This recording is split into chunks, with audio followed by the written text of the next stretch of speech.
What's up, everyone? So today we are having this GCV190 Honda. It's on a Ryobi pressure washer. I think it's like 3100 psi, something like that. It's a pretty popular model. So the problem, we actually have two problems. One, the owner originally said that they stopped using it because the pressure was low on the pump, which might be a part two. But the more important problem is that it's not starting. So I think we're just going to jump in directly to the carb. Fun fact, it's usually the carb. That's just an interesting fact. I'm not going to think it's anything else.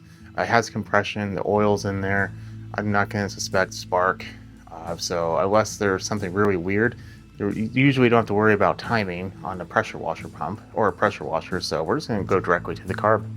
So I actually bought this off the owner for like 20 bucks because this is a very popular machine.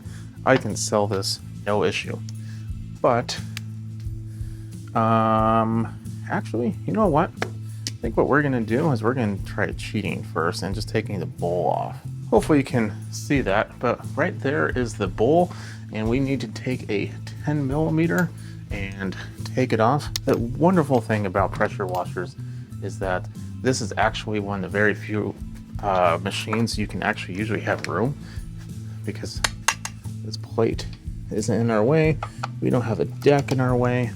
We don't have anything. So usually we can't cheat, but today we are. I can get my ratchet to work. Why is it not loosening? It only tightens. There we go.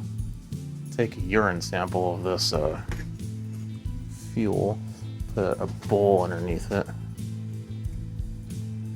kind of help out. Now, there's like all kinds of stuff, all kinds of things in the way. I can't talk today, but we're just going to hope that we're not going to see any dirt. I mean, probably will, but I'm assuming it's not dirty inside. I'm assuming one of two things. One, it just sat there for too long and the carb just got nasty. Or two, we very well might have water in it. So I'm gonna let that drain. So this is not really wanting to, yet again, doing it the wrong way. That's a pretty good sign right there. There's nothing on the end of it. So that's nice. And the bowl is like pristine, almost. So I'm gonna grab a screwdriver and then we can take it off. Now, the unfortunate part about what we're gonna be doing right now is we can't really drop the emulsion tube very easily, but that won't be needed.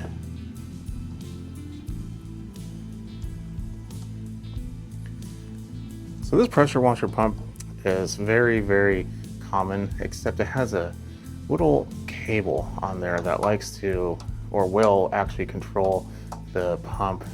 Let me rephrase that. When you're not using it, it sets the engine to idle. There we go. Words are hard today. And yeah, so we need to tip it back up and hopefully that just falls right. Didn't fall, but there we go. A little persuasion. The nut that holds the bowl on is a lot smaller or larger than the actual jet. So when you end up taking it out, can't really unscrew it all the way. So this is what we have, and it's a little open, but not much. Now, hopefully you can see. There we go. It's a lot more open now, right? See how it's a perfect circle? That's what you want. If it is at all not, then you need to clean it out better. So, just letting you know that. Now this is brass, so you want to be very careful when putting this back in.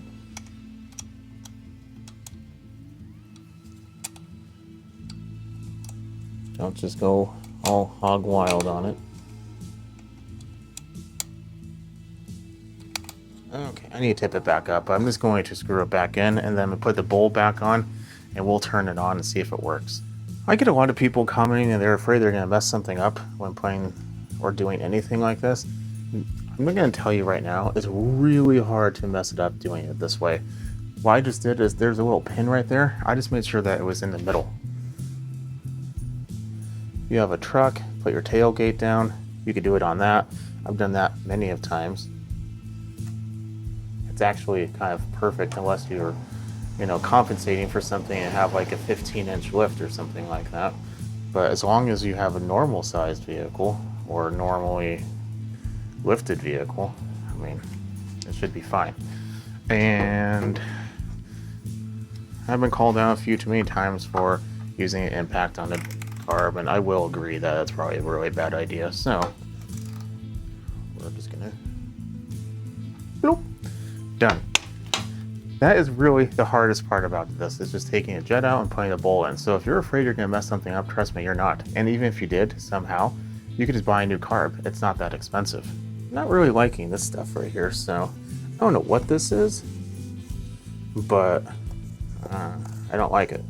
So I'm gonna spend a few minutes and just kind of getting in here, try to get rid of some of it, because this seems like it could go in the engine and cause a problem. Fuel has been on for about a couple minutes, and I'm gonna move this so I don't hit you. And I think this is choke. That's choke. Okay. Doing it with my bad hand. Oh, okay. Oh God. I think we have other problems. Took the valve cover off, and this is the exhaust valve. And yeah, that's a little bit out of spec.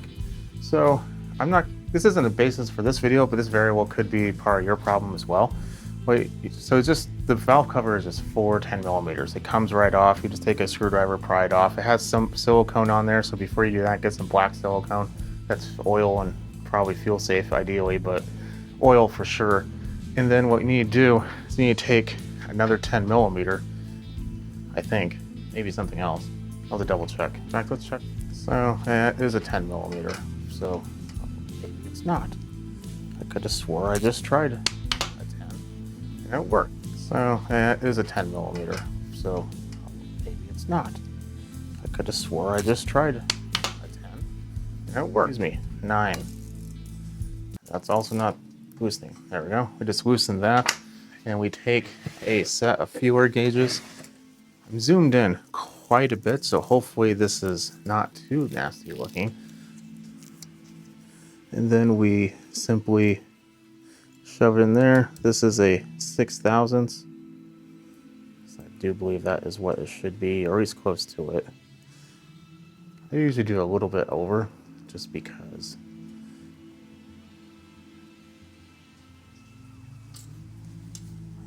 Let me do some more research on that.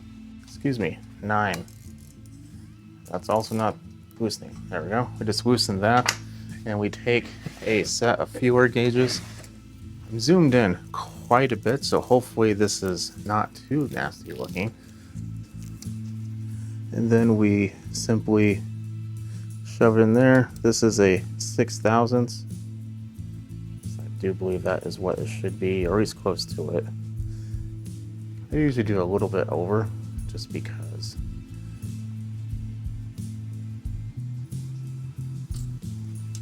That is let me do some more research on that. And as you can tell, the rocker arm is no longer on there. In fact, it's right here.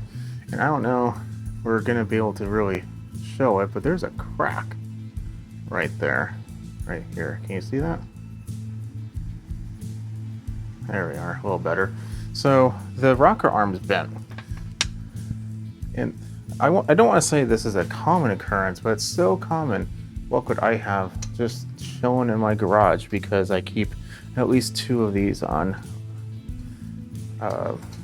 hand. The only problem is now I need to take off the adjuster and adjust it down 6/1000 of an inch, and then put the valve cover back on. And that should be about it. I have videos on that, so I'm not going to show it. I'm going to try and keep this a little bit shorter. But if you do need any help, feel free to message or join. I will definitely be able to help you if you join. But yeah, I'm gonna get it done. And as you can tell, the rocker arm is no longer on there. In fact, it's right here. And I don't know if we're gonna be able to really show it, but there's a crack right there, right here. Can you see that? There we are, a little better. So the rocker arm is bent. And I don't want to say this is a common occurrence, but it's so common. What could I have just chilling in my garage because I keep at least 2 of these on hand. The only problem is now I need to take off the adjuster and adjust it down 6 thousandths of an inch, and then put the valve cover back on, and that should be about it. I have videos on that, so I'm not going to show it. I'm going to try and keep this a little bit shorter. But if you do need any help, feel free to message or join. I will definitely be able to help you if you join. But yeah, I'm going to get it done. So I've made this mistake in the past. Before you do anything, we're going to take it off. I already put it back on there, and it's already looking a lot better. But just in case. The piston's on top of its travel. That would make sense. So we're going to go right about there. Okay, maybe it's...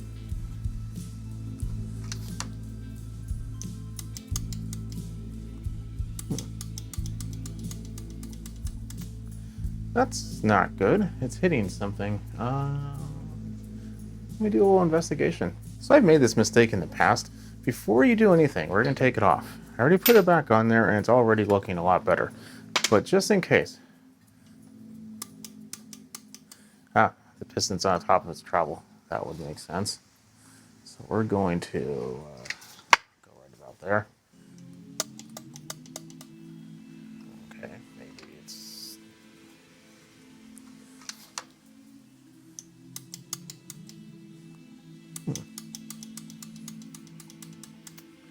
That's not good. It's hitting something. Let me do a little investigation. It's doing a lot better now. So I actually found like a small little nut in there or something. Some type of small like round object that was just sitting there. And I don't think it's supposed to be in the engine. When looking at the valve cover, the silicone is looking like it was reused. I don't really know how to other way describe that. So I think someone was in here and did something.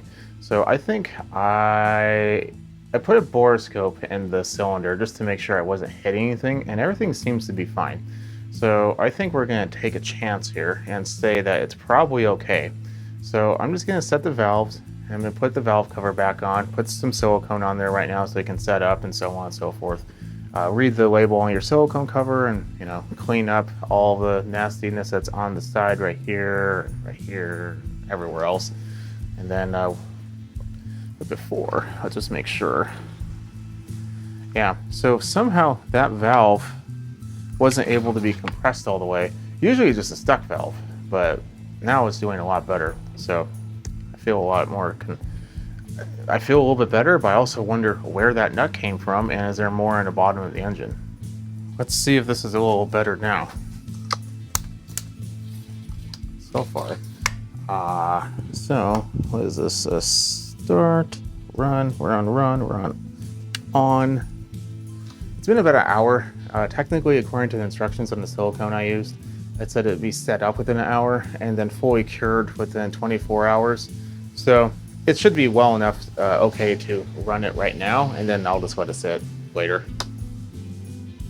And a little apprehension on this now. Let's have that. It's like a new hip.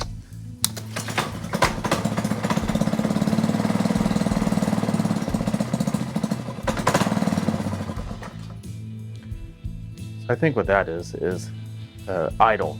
This happens a lot with these style of pressure washers. That little valve inside the pump, just kind of, in my opinion, it's more of an annoyance. This idle down feature is good, saves fuel, but when it's cold, it's a real bear to start. Sometimes I even have to hold down the wand, put my foot on here and start pulling on it just to get it started, just because I need to have full throttle. It's a pain, but other than that, it is now starting. So if you're having this problem, I didn't realize it was going to be a valve rocker issue today, but it is common with GCV 160s to have a stuck valve, especially an exhaust valve. That's why I keep mainly only the exhaust valve rocker on hand. Yeah, I'll go ahead and put the information on the screen for the rocker, and then we should be ready to go. So if you have one of these and this helped you out, leave a comment below. Definitely leave a thumbs up. It helps me out. I'll catch you on the next video. You have a good night. Okay, just because I know someone out there is going to say that I didn't actually fix it, let's try it again. We'll leave it on run. Maybe on choke. Probably better if it was on on.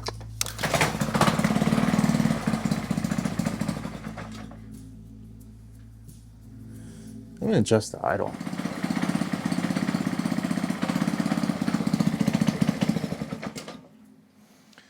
Yeah, so once it starts warming up, it gets a lot better. Okay, now I will see you in the next video. You have a good night.